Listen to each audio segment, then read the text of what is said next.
enjoy this content, if you like it, please think to tap the like button below, subscribe, and share this video with people that you would think would be interested. With that out the way, let's get to dealing with the opposite of a happy home. So the opposite of that is, things ain't work out. They're not seeing eye more, they're growing apart, whatever, and they're gonna get a divorce. How can a person protect their assets leading into that? Just don't get divorced.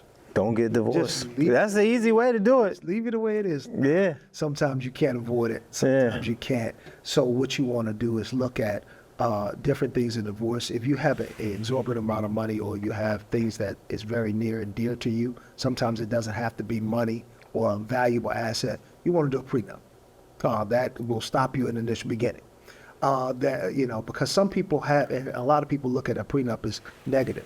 I've seen people that have an asset such a vintage car or a house, and they said, you cannot take this house or this car, this asset from me, because it's been in my family for over 200 years. Yeah. That may cause them to get a prenup. Right.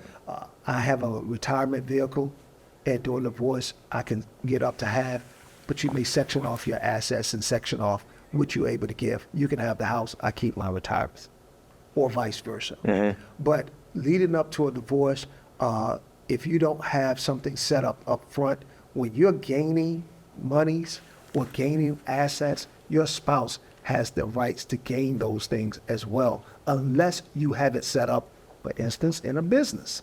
You have a business, and a part of your business that you have set up, you have put in your bylaws, in your corporation, that this is my exit plan in the event I pass away, that it passes to someone else. Mm-hmm. But be careful, talk to an attorney, because there are laws that says that your spouse still must get something or receive something. They have to have that, because if the business is to go somewhere, it has to go to somebody. Right. So the assets inside the bank account has to go through the proper channels to pay off the business debts and things like that. Now what's left over, if it comes over to you personally, you still get caught in the divorce. Yeah. So you got to have it set up going some other kind of way. Speaking of prenup, I was just having a discussion about that, and the discussion was more or less me just listening. They was telling me a story, and they asked my thoughts on it. So I believe this is in current times right now, and it's dealing with some notable people. Names are not important for the example, but you have this one person who decided to sign a prenup. Could be. And they put their spouse in a position, because of conflict of interest, they happen to be working in the same space. Mm-hmm.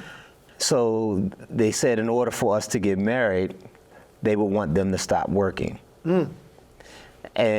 But by doing that, because they were in the big position, big money position, that they would help them create businesses that's outside of that. Mm-hmm. And the prenup, for what I recall, was if they get a divorce before 5 years, mm-hmm. the other person must move out in 30 days mm-hmm. of their house. Mm-hmm.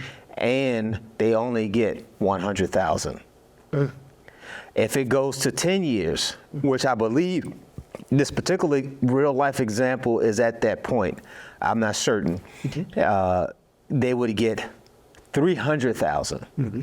So they asked, what will my position be? So a lot of the information wasn't all the way out, and it was very much in the moment, so I didn't have enough time to think about it.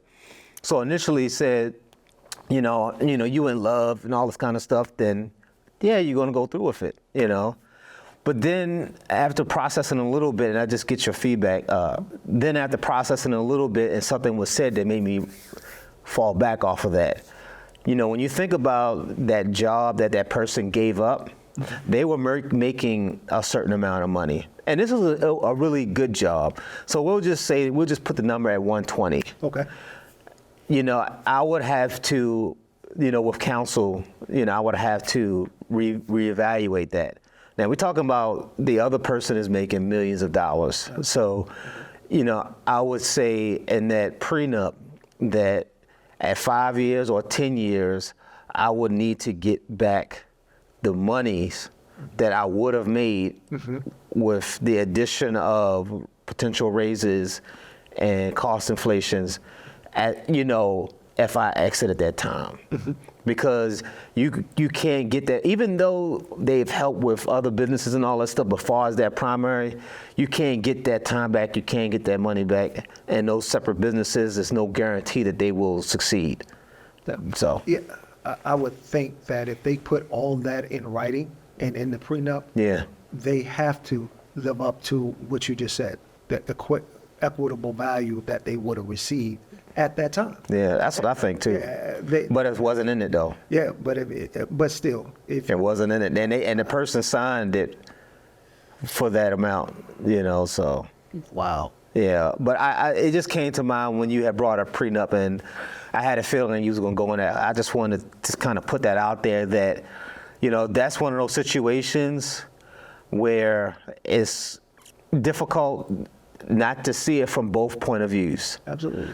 Kind of like what you said. So you have one person who has it all, multimillionaire, and they've done a lot to do that, and they don't want nobody to just come along and sweep it away. And then you got the person who's coming into it, it's like, damn, do I quit my job for something that's not guaranteed? Unfortunately, a lot of times, you still got to look out for self. Yeah. But you would hope that it doesn't go that bad.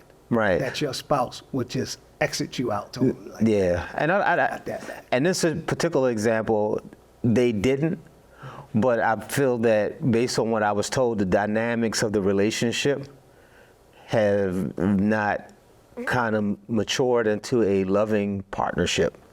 It seems like it's more all business than anything else. Well, I would have hoped that they got a divorce a lot earlier before it got to that point. Yeah, unfortunately, I don't think it worked out that way. So, but that's it's just something to consider for those that's doing a prenup or is faced with that. I think it's a thing where you need to really seek counsel, because sometimes your brain just isn't wired to understand that, and sometimes that pressure of you in love with someone and you're really there, you're really meeting them, you're not really thinking that way of those potentials, because your emotions are kind of clouding those grounded judgments. Absolutely. But yeah, so I just wanted to toss that out there. So